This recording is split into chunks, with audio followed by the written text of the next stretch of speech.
ಸೌಜನ್ಯಳ case ಏನಿದೆ, ಇದು 13 ವರ್ಷದ ಕೇಸು, ಇವತ್ತಿಂದಲ್ಲ ನಾಳೆದಲ್ಲ. ಸೌಜನ್ಯ ಕೇಸ್ ಅಂದರೆ ನಿನ್ನೆ ಮೊನ್ನೆದಲ್ಲ ಸ್ನೇಹಿತರೆ. 13 ವರ್ಷಗಳಿಂದ ನಡೀತಾ ಇರುವಂಥ ಒಂದು ಕೇಸ್ನ ಇವತ್ತು ಜನಪ್ರತಿನಿಧಿಗಳು ಪ್ರತಿಯೊಬ್ಬರು ಮಾತನಾಡಬೇಕಾದರೆ ಇದಕ್ಕೆ ಕಾರಣಕರ್ತರಾದಂಥ ಸಮೀರ್ ಒಬ್ಬ ಯೂಟ್ಯೂಬ್ನ ಒಬ್ಬ ರೂವಾರಿ ಅವರು. ಅಂದರೆ ಅವರ ಒಂದು ಯೂಟ್ಯೂಬ್ ಚಾನಲ್ ಯಾವ ರೀತಿ ಪ್ರಸಾರ ಮಾಡಿದ್ದಾರೆ, ಇಂಚಿಂಚು ಅಂದರೆ ಒಂದು ಪಾಯಿಂಟ್ ಟು ಪಾಯಿಂಟ್ ಯಾವುದು ಮಿಸ್ ಆಗೇ ಇಲ್ಲ ಅಲ್ಲಿ ನನ್ನ ಪ್ರಕಾರ. ಆದರೆ ಆ ಒಂದು ದಿನದಿಂದ ಈ ಒಂದು ದಿನದವ್ರಿಗೆ ಏನು ನಡೆದಿದೆ, ಅವರು ಹೇಳಿದ್ದೇ ತಪ್ಪಾಯ್ತಾ? ಜಾತಿ ಧರ್ಮ ಆ ಜಾತಿ ಈ ಜಾತಿ ಅಂತ ಮಾತಾಡೋದು ತಪ್ಪಲ್ವಾ? ನಾವು ಮಾತಾಡೋದು ಈ ಥರ ಮಾತಾಡೋದು ಸರಿನಾ? ನೀವೇ ಹೇಳಿ. ಆ ಅಮ್ಮನ ಒಂದು ಹತ್ಯೆ ಹಾಗೂ ಏನು ಅಟೆಂಪ್ಟ್ ರೇಪ್ ಆ್ಯಂಡ್ ಮರ್ಡರ್ ಮಾಡಿದ್ದಾರೆ, ದೇಶ ಅಲ್ಲ, ರಾಜ್ಯ ಅಲ್ಲ, ಪ್ರತಿಯೊಂದು ಜಾಗದಲ್ಲೂ ಕೂಡ ಅಲ್ಲೋಲ ಕಲ್ಲೋಲ ಆಗ್ತಾ ಇದೆ. ಅಂದರೆ ಜನಗಳ ಆಕ್ರಂದನ, ಅವರ ಮನೆಯವರೊಬ್ಬರಿಗೆ ಅಲ್ಲ, ಇದು ಎಲ್ಲರಿಗೂ ಒಂದು ಆಕ್ರಂದನ ಅನ್ನೋದು ಆಗ್ತಾ ಇದೆ. ಯಾಕೆ ಈ ಥರ ಆಯಿತು? ಕಾಲೇಜಿಂದ ಮನೆಗೆ ಬರುವಂಥ ಸೌಜನ್ಯ ಬಾರದಿರುವಂಥ ಲೋಕಕ್ಕೆ ಹೋಗಿದ್ದಾಳೆ ಅಂದರೆ ಎಷ್ಟು ವಿಪರ್ಯಾಸ ಅಲ್ವಾ? ಕಾನೂನಿದೆ, ಸರ್ಕಾರ ಇದೆ, ಪೊಲೀಸ್ ಇದೆ, ಕ್ರೈಮ್ ಇದೆ, ಎಲ್ಲವೂ ಇದೆ. ಆದರೂ ಅವರಿಗೆ ನ್ಯಾಯ ಸಿಕ್ಕೇ ಇಲ್ಲ. 13 ವರ್ಷ ಆಗ್ತಾ ಬರ್ತಾ ಇದ್ದರೂ ಕೂಡ ಬರೀ ಅನ್ಯಾಯದ ಮಡಿಲಲ್ಲಿ ಅವರು ಇರಬೇಕಾದ್ರೆ ಎಷ್ಟು ನೋವಿದೆ ಸ್ನೇಹಿತರೆ. ಸ್ವಲ್ಪ ಯೋಚನೆ ಮಾಡಿದ್ದೀರಾ ನೀವು? ಅವ್ರು ಯಾವ ರೀತಿ ವರ್ತಿಸಿದ್ದಾರೆ, ಯಾವ ರೀತಿ ಮಾಡಿದ್ದಾರೆ ಅಂತ ರಕ್ತ ಕುದಿಯುತ್ತೀರಿ ದಗ ದಗ ದಗ ಅಂತ. ಈ ಥರ ಮಾಡೋದು ಸರಿನಾ? ಧರ್ಮಸ್ಥಳ ಅಂದರೆ ನಮಗೆ ಎಷ್ಟು ಅಪಾರವಾದ ಭಕ್ತಿ, ಪೂರ್ವಿಕರಿಂದ ಬಂದಂಥ ಅದು ಒಂದು ಪದ್ಧತಿ. ನಾವು ಯಾವುದೇ ಕಾರಣಕ್ಕೂ ದೇವಸ್ಥಾನದಿಂದ ಆಗಲಿ, ವೀರೇಂದ್ರ ಹೆಗಡೆ ಬಗ್ಗೆ ಆಗಲಿ, ನಾವು ಯಾವುದೇ ಕಾರಣಕ್ಕೂ ನಾವು ಹೇಳ್ತಾ ಇಲ್ಲ. ಯಾವ ಯೂಟ್ಯೂಬರ್ಸ್ ಕೂಡ ಹೇಳ್ತಾ ಇಲ್ಲ. ಸಮೀರ್ ಅವರು ಕೂಡ ಅದನ್ನೇ ಹೇಳಿತ್ತು. ದೇವರು ಅಷ್ಟೇ ಭಕ್ತಿ ಇದೆ, ಆ ಸ್ಥಾನ, ಆ ಜಾಗ ಅಷ್ಟೇ ಭಕ್ತಿ ಇದೆ, ಅಷ್ಟೇ ನಮಗೆ, ಅಷ್ಟೇ ಒಂದು ಅದ್ರ ಬಗ್ಗೆ ಹೇಳೋಕ್ಕೆ ಮಾತುಗಳೇ ಇಲ್ಲ, ಅಷ್ಟು ಮರ್ಯಾದೆ ಇದೆ ನಮಗೆ. ಓಕೆನಾ? ಆದರೆ ಈ ಥರ ಘಟನೆಗಳು ನಡೆದಾಗ ಅದರ ಬಗ್ಗೆ ಧ್ವನಿ ಎತ್ತೋರು ಯಾರೂ ಇಲ್ವಾ?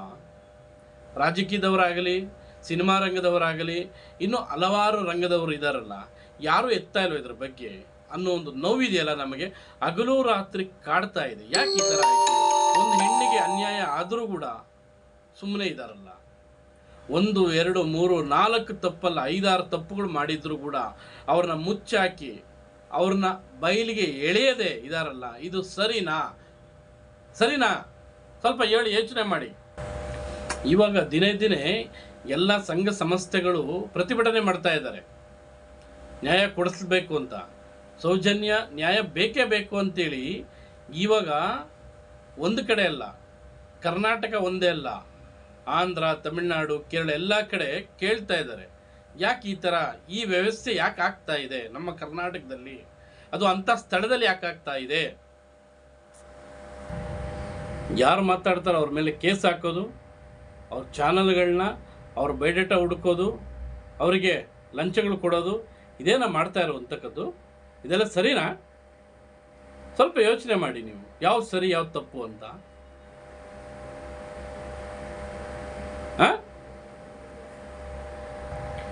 ಶ್ರೀಮಂತರು, ಪ್ರಭಾವಿಗಳು ಅಂತ ಔರಂಗಜೇಬ್, ಪ್ರಭಾವ ವ್ಯಕ್ತಿ ಬಗ್ಗೆ ನಾನು ಹೇಳ್ತಾ ಇದ್ದೀನಿ. ಔರಂಗಜೇಬು ಕುತ್ಕೊಂಡಿದ್ರೆ ಬ್ರಿಟಿಷರು ಹೋಗ್ತಾ ಇದ್ರೇನ್ರಿ? ಸ್ವಲ್ಪ ಯೋಚನೆ ಮಾಡಿ. ದೊಡ್ಡವರು, ದುಡ್ಡಿರೋರು ಅಂತ ನಾವು ಅಂದ್ಕೊಂಡ್ರೆ ಇದೆಲ್ಲ ಸಾಧ್ಯ ಆಗ್ತಾ ಇತ್ತಾ? ಇದೆಲ್ಲ ನ್ಯಾಯದ ಪರವಾಗಿ ಇರಬೇಕು. ಯಾವ್ದು ಏನೇ ಮಾಡಿದ್ರು ಕೂಡ ಒಂದು ಸಲ ಮಾಡೋದಲ್ಲ, 2 ಸಲ ಮಾಡೋದಲ್ಲ, ಮತ್ತೊಮ್ಮೆ ಮಾಡಬೇಕಂದ್ರೆ ಅವನು ಭಯ ಬರಬೇಕು. ಹೌದು, ಈ ಥರ ಮಾಡೋದು ತಪ್ಪು ನಾವು ಅಂತೇಳಿ ಇನ್ನೊಬ್ಬರಿಗೆ ಒಂದು ಮಾದರಿ ಆಗಬೇಕು. ಯಾರೇ ಏನೇ ಆಗಲಿ ಈ ಥರ ಮಾಡೋದು 100% ಅಲ್ಲ, 200% ತಪ್ಪು ಅಂತ ನನ್ನ ಅನಿಸಿಕೆ ಆಗ್ತಾ ಇದೆ. ಇದು ನಂದೊಂದು ಸಣ್ಣ ಯೂಟ್ಯೂಬ್ ಚಾನಲ್ಲು, ಅದು ಹೇಳಬೇಕು ಅಂತ ಅನ್ನಿಸ್ತು, ಅದಕ್ಕೋಸ್ಕರ ಹೇಳ್ತಾ ಇದ್ದೀನಿ ಅಷ್ಟೇ, ಬೇರೆ ಇನ್ನೇನೂ ಇಲ್ಲ. ಸೌಜನ್ಯಳಿಗೆ ನ್ಯಾಯ ಸಿಗಲೇಬೇಕು ಅನ್ನೋದೇ ನಮ್ಮ ಆಸೆ. ಅಲ್ಲ, ಅವರು ಅಷ್ಟು ದೊಡ್ಡ ಒಂದು ಮಾಡಿ ಹೆಂಗೆ ನಿಮ್ಮಂತೆ ಅವರು ಅಷ್ಟು ಆರಾಮಾಗಿ ಓಡಾಡ್ತಾ ಇದ್ದಾರಲ್ಲ, ಅದು ಸರಿನಾ? ಶಿಕ್ಷೆ ಇಲ್ವಾ? ಸತ್ಯಕ್ಕೆ ಬೆಲೆ ಇಲ್ಲವಾ? ಇನ್ನು ಎಷ್ಟು ದಿನ ಕಾಯ್ಬೇಕು ನಾವೆಲ್ಲ? ಯೋಚನೆ ಮಾಡಿ ಸ್ವಲ್ಪ. ನೀವು ಯೋಚನೆ ಮಾಡಿ. 13 ವರ್ಷ ಆಗ್ತಾ ಇದೆ, ಇನ್ನು ಎಷ್ಟು ವರ್ಷ ಅಂತ ಕಾಯಬೇಕು? ಸಮೀರ್ ಅವ್ರು ಮಾತಾಡಿದ ಅವ್ರ ಮೇಲೆ ಕೇಸು, ನಾನು ಮಾತಾಡಿದ ನನ್ನ ಮೇಲೆ ಕೇಸು, ಇನ್ನೊಬ್ರು ಎಕ್ಸೆಟ್ರಾ ಎಕ್ಸೆಟ್ರಾ ಎಕ್ಸೆಟ್ರಾ. ಯಾಕೆ ಇದು ಕೇಳೋದೇ ತಪ್ಪ? ನೀನು ಮಾಡ್ತಾ ಇರೋ ತಪ್ಪು ಅಂತ ಕೇಳೋದೇ ನಮ್ಮ ಒಂದು ಕರ್ನಾಟಕ ಆಗಲಿ ಇಡೀ ಒಂದು ಪ್ರಪಂಚದಲ್ಲಿ ತಪ್ಪ ನಾವು ಮಾತಾಡ್ತಾ ಇರುವಂತಕ್ಕದ್ದು? ಸತ್ಯಮೇವ ಜಯತೆ ಅಂತೀವಿ, ಎಲ್ಲಿದೆ ಸತ್ಯ? ಎಲ್ಲಿದೆ ಹೇಳಿ?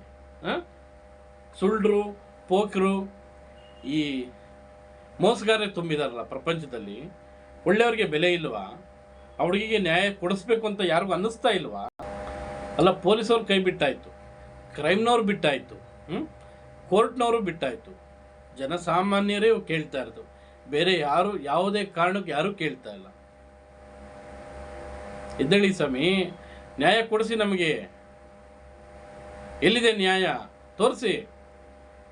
ನಾವು ಮಾತಾಡೋದು ತಪ್ಪಿದ್ರೆ ಹೇಳಿ, ನೀವು ತಪ್ಪು ಮಾತಾಡ್ತಾ ಇದ್ದೀರಾ ಅಂತ.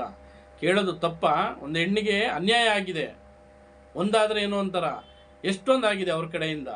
ಯಾರು ಅವರು, ಏನು ಕಂಡುಹಿಡೀರಿ ನೀವು. ಮೇನ್ ಸಾಕ್ಷಿ ಆಧಾರಗಳೇ ಇಲ್ಲ, ಎವಿಡೆನ್ಸೇ ಇಲ್ದಿರೋ ಮಾಡಿದಾರಲ್ಲ. ಹೇಗೆ? ಮಾನವೀಯತೆಯಿಂದ ನ್ಯಾಯ ಧರ್ಮ ಉಳಿಸ್ಬೇಕು, ಆ ಹುಡುಗಿಗೊಂದು ನ್ಯಾಯ ಕೊಡಬೇಕು ಅನ್ನೋ ಒಂದು ನಿಮ್ಮ ಮನಸ್ಸಿಗೆ ಇಲ್ಲವಾ? ಅದು ಹೇಳಿ, ಸರಿನಾ? ಇದು ನಿಮ್ಮ ಮನೆಯಲ್ಲೂ ಹೆಣ್ಮಕ್ಳಿದಾರಲ್ವಾ?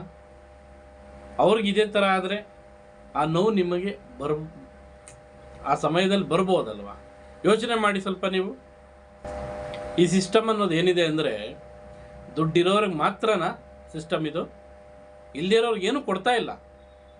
ಎಲ್ಲಿಂದ ಎಲ್ಲಿವರೆಗಾದ್ರೂ ನೀವು ಥಿಂಕ್ ಮಾಡಿ, ಎಲ್ಲಿಂದ ಎಲ್ಲಿವರೆಗಾದ್ರೂ ಯಾವುದೇ ಕಾರಣಕ್ಕೂ ಬಡವ ಅನ್ನೋನಿಗೆ ಏನೂ ಸಿಗ್ತಾ ಇಲ್ಲ ಇಲ್ಲಿ. ಯಾಕೆ? ಈ ಸಿಸ್ಟಮ್ಮೇ ಆಗಿದೆಯಾ? ಸ್ವಲ್ಪ ಯೋಚನೆ ಮಾಡಿ ನೀವು. ಯಾರೋ ಒಬ್ಬನ ಕರ್ಕೊಂಬಂದು ಇವನೇ ಅಪರಾಧಿ ಅಂತ ನಿಲ್ಲಿಸ್ತೀರಿ ಸಂತೋಷ್ ಅನ್ನೋನ್ನ, ಆದರೆ ಮತ್ತೆ ಅದೇ ಕೋರ್ಟು ನಿರಪರಾಧಿ ಅಂತೇಳಿ ಸಾಬೀತು ಮಾಡಿಬಿಟ್ರೆ, ಆದರೆ ಅವನಿಗೆ ಆದಂಥ ಒಂದು ನಷ್ಟ ಯಾರು ಕಟ್ಕೊಡ್ಬೇಕು ಸ್ವಾಮಿ? ತಪ್ಪಲ್ವಾ ಅದು? ಅದೇ ಥರ ತಪ್ಪು ನಿಮ್ಮಲ್ಲೂ ಆಗಿದ್ದರೆ, ಅದೇ ಥರ ನಿಮಗೂ ಆ ಥರ ಮಾಡಿದರೆ ಎಷ್ಟು ನೋವು ಕೊಡ್ತಾ ಇತ್ತಲ್ವಾ? ಸ್ವಲ್ಪ ಥಿಂಕ್ ಮಾಡಿ. ನಾನು ಹೇಳ್ತಾ ಇರೋ ಮಾತು ನಿಮಗೆ ಬೇಜಾರು ಅನಿಸ್ಬೋದು, ಆದರೆ ನಾವು ಕೇಳ್ತಾ ಇರೋದು ನ್ಯಾಯ. ನಮ್ಮ ಮನೆ ಅಲ್ಲ, ನಿಮ್ಮ ಮನೆ ಅಲ್ಲ, ಇದು ಎಲ್ಲರ ಮನೆಯಲ್ಲೂ ಕೂಡ ನಡೀತಾ ಇರುವಂಥ ಒಂದು ನೋವಿನ ಆಕ್ರಂದನ ಇದು. ಸರಿನಾ ಇದು?